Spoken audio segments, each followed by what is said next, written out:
നിങ്ങളുടെ വീട്ടിൽ wifi set ചെയ്തിട്ടുണ്ടെങ്കിൽ നിങ്ങളൊരു കാര്യം ശ്രദ്ധിച്ചു കാണും. നിങ്ങളുടെ വീട്ടിലെ വൈഫൈ വെച്ചിരിക്കുന്നത് വീടിൻ്റെ നടുഭാഗത്തായിട്ടായിരിക്കും. സോ വീടിൻ്റെ ഏറ്റവും നടുവിൽ ഹോളാണെങ്കിൽ ആ ഒരു ഹോളിലായിരിക്കും വൈഫൈ സെറ്റ് ചെയ്തിട്ടുള്ളത്.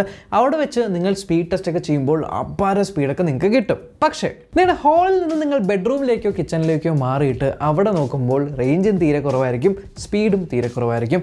ഇതിന് എന്താണ് ഒരു പരിഹാരം? ഈവൻ ചില വീടുകളിൽ വൈഫൈ ക്യാമറകൾ പുറത്ത് ഇൻസ്റ്റാൾ ചെയ്യും. പക്ഷേ ആ ഒരു ക്യാമറ വരെയും നിങ്ങളുടെ വൈഫൈ എത്തണമെന്നില്ല.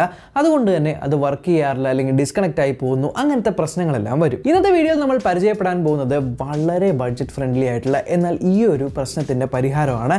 ഇതാണ് TP-Linkന്റെ മെഷ് വൈഫൈ എക്സ്റ്റെൻഡർ. ഇതിൻ്റെ മോഡലിനെ AC750 എന്നും പറയും, RE200 എന്നും പറയും. ഇത്തരത്തിലുള്ള ഒരു ബോക്സിലാണ് ഈ ഒരു ഡിവൈസ് വരുന്നത്. ആൻഡ് ബോക്സിൻ്റെ മുകളിലായിട്ട് നിങ്ങൾക്ക് ഇതിൻ്റെ സ്പെസിഫിക്കേഷൻസ് എല്ലാം എഴുതിയിട്ടുണ്ടാവും. ഇതൊരു ഡ്യുവൽ ബാൻഡ് വൈഫൈ എക്സ്റ്റെൻഡർ ആണ്. സോ എന്താണ് ഡ്യുവൽ ബാൻഡ്? അതായത് നോർമലി ഉള്ള വൈഫൈയിൽ നമുക്ക് 2 ബാൻഡുകൾ ഉണ്ടാവും. ഒരെണ്ണം 2.4 GHz എന്ന് പറയും, പിന്നെ ഒരെണ്ണം 5 GHz എന്ന് പറയും. 2.4 GHzന്റെ പ്രത്യേകത എന്ന് പറയുന്നത് നമുക്ക് റേഞ്ച് കൂടുതൽ കിട്ടും. ഇപ്പോൾ വീട് മുഴുവനും കവറേജ് ഉണ്ടാവും, പക്ഷേ നിങ്ങൾക്ക് അതിന് കിട്ടുന്ന സ്പീഡ് കുറവായിരിക്കും. എന്നാൽ 5 GHzന്റെ കാര്യം നോക്കുവാണെങ്കിൽ വളരെ വേഗത, അതായത് ഏറ്റവും കൂടുതൽ സ്പീഡ് 5 GHzൽ കിട്ടും. പക്ഷേ നിങ്ങൾ ഇരിക്കുന്ന ആ ഒരു റൂമിൽ മാത്രമേ അതിൻ്റെ റേഞ്ച് കിട്ടുള്ളൂ. തൊട്ടപ്പുറത്തെ റൂമിലൊക്കെ പോയി കഴിഞ്ഞാൽ റേഞ്ച് കട്ടായി പോകും. അതാണ് 5 GHz. സോ ഈ ഒരു ഡിവൈസിൽ നിങ്ങൾക്ക് 2 ബാൻഡിൻ്റെയും സപ്പോർട്ട് ഉണ്ട് എന്ന് എഴുതിയിട്ടുണ്ട്. ഇതിനൊരു ആപ്ലിക്കേഷൻ ഉപയോഗിച്ച് കൺട്രോൾ ചെയ്യാൻ പറ്റും. ഇതിന് ആക്സസ് കൺട്രോൾ ഉണ്ട്. കൂടാതെ പെട്ടിയിൽ ഇത് എവിടെയാണ് നിങ്ങൾക്ക് സ്ഥാപിക്കേണ്ടത്, അത് വെച്ച് കഴിഞ്ഞാൽ എന്തായിരിക്കും അതിൻ്റെ ഗുണം, QR കോഡും കാര്യങ്ങളൊക്കെ ഇട്ടിട്ടുണ്ട്. ഏകദേശം 5000 രൂപയാണ് പ്രിന്റ് ചെയ്തിരിക്കുന്ന വില. പക്ഷേ 1500 രൂപയ്ക്കൊക്കെ നിങ്ങൾക്ക് സുഖമായിട്ട് ഇത് ലഭിക്കും സെയിൽ ടൈമിലൊക്കെ. അല്ലെങ്കിൽ നോർമലി 1800, 1900 ആ ഒരു റേഞ്ചിലാണ് വിറ്റ് പോകുന്നത്. സോ പെട്ടിക്കകത്ത് ഇത് ഈ കാണുന്നതാണ് നമ്മുടെ വൈഫൈ എക്സ്റ്റെൻഡർ. കാണാൻ വളരെ ക്യൂട്ടായിട്ടുള്ള വളരെ വെൽ ബിൽഡ് ആയിട്ടുള്ള ഡിവൈസ് ആണ്. മുകളിലായിട്ട് TP-Link എന്ന് കാണും. റൈറ്റ് സൈഡിൽ താഴെയായിട്ട് കുറേ ചിഹ്നങ്ങൾ കാണും. ഇവിടെയെല്ലാം ലൈറ്റുകളാണുള്ളത്. 5 GHz ലൈറ്റ്, 2.4 GHz ലൈറ്റ്, വൈഫൈയുടെ ലൈറ്റ്, അതേപോലെ പവർ ലൈറ്റ്, എത്തർനെറ്റിൻ്റെ ലൈറ്റ്. താഴെ നിങ്ങൾക്ക് ഇത് സെറ്റ് ചെയ്യാനുള്ള WPS ബട്ടനും ഉണ്ട്. ഏറ്റവും അടിയിലായിട്ട് നിങ്ങൾക്ക് ഒരു എത്തർനെറ്റ് പോർട്ടും കൂടെ കാണും. ബോക്സിനകത്ത് വേറെ ഒന്നുമില്ല. സോ പെട്ടെന്ന് നമുക്കിത് സെറ്റപ്പ് ചെയ്യാം. സെറ്റപ്പ് ചെയ്യാനായിട്ടുള്ള ക്വിക്ക് ഇൻസ്റ്റലേഷൻ ഗൈഡ് ബോക്സിനകത്തുണ്ട്. അതിനകത്ത് വിശദമായിട്ടുള്ള സ്റ്റെപ്പുകൾ ഇട്ടിട്ടുണ്ട്. ഇത് കണക്ട് ചെയ്യാനായിട്ട് പല വഴികളുണ്ടെങ്കിലും എനിക്ക് ഏറ്റവും എളുപ്പമായിട്ട് തോന്നിയത് ഇവരുടെ ആപ്ലിക്കേഷൻ വെച്ച് കണക്ട് ചെയ്യുന്നതാണ്. ക്വിക്ക് ഇൻസ്റ്റലേഷൻ ഗൈഡിൽ കൊടുത്തിരിക്കുന്ന QR കോഡ് സ്കാൻ ചെയ്ത് കഴിഞ്ഞാൽ പ്ലേ സ്റ്റോറിലോ ആപ്പ് സ്റ്റോറിലോ നിങ്ങൾക്ക് ഈ ഒരു ആപ്ലിക്കേഷൻ കാണും. TP-Link Tether എന്നാണ് പേര്. ഈ ഒരു ആപ്ലിക്കേഷൻ ഓപ്പൺ ചെയ്യുക. അതിനുശേഷം ഏറ്റവും താഴെ ആഡ് എന്ന് പറഞ്ഞ ബട്ടൺ കാണും. ആഡ് ക്ലിക്ക് ചെയ്യുക. നമ്മളിപ്പോൾ എക്സ്റ്റെൻഡർ ആണ് ആഡ് ചെയ്യുന്നത്. സോ റേഞ്ച് എക്സ്റ്റെൻഡർ ചൂസ് ചെയ്യുക. ഇനി നമ്മൾ ചെയ്യേണ്ടത് നമ്മുടെ ആ ഒരു വൈഫൈ എക്സ്റ്റെൻഡറിനെ ജസ്റ്റ് നമ്മുടെ പ്ലഗിലേക്ക് കുത്തിയിട്ട് ഓൺ ആക്കുക. അപ്പോൾ നിങ്ങൾക്ക് അവിടെ ഒരു പച്ച LED ബ്ലിങ്ക് ചെയ്യുന്നത് കാണാൻ പറ്റും.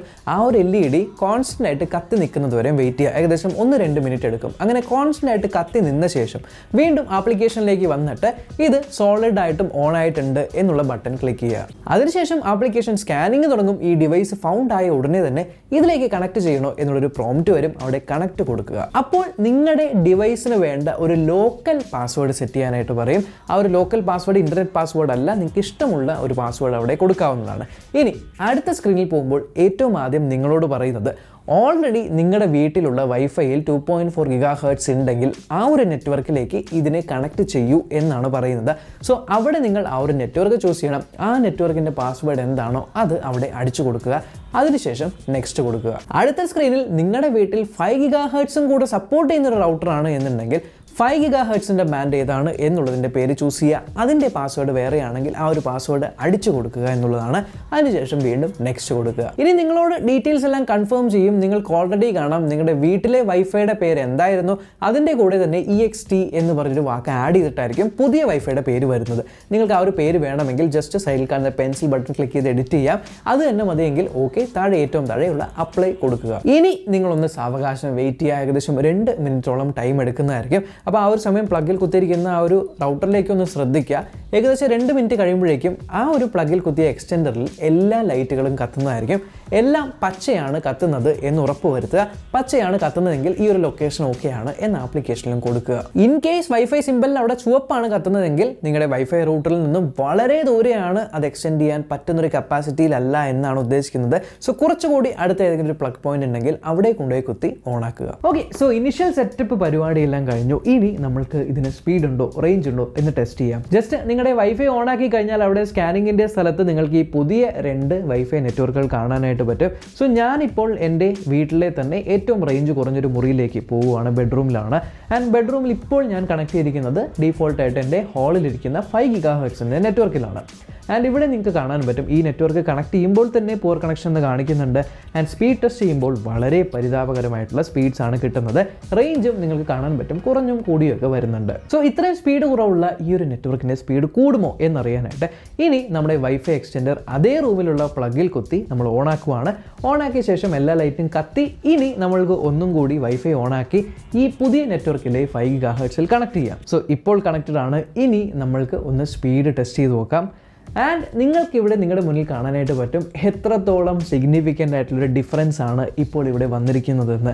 ആ ഒരു വൈഫൈ എക്സ്റ്റെൻഡർ വെച്ചത് കൊണ്ട് മാത്രം വളരെ സ്പീഡ് കുറഞ്ഞ വളരെ റേഞ്ച് കുറഞ്ഞൊരു വൈഫൈ മാറി ഇപ്പോൾ നല്ല റേഞ്ചുള്ള നല്ല സ്പീഡിലുള്ള വൈഫൈ ആയി മാറിയിട്ടുണ്ട്. ഇത് 5 GHz മാത്രമല്ല 2.4 GHz കണക്ട് ചെയ്ത് നോക്കിയാൽ നിങ്ങൾക്ക് മനസ്സിലാവും എക്സ്റ്റെൻഡറിൽ നല്ല സ്പീഡുണ്ട്.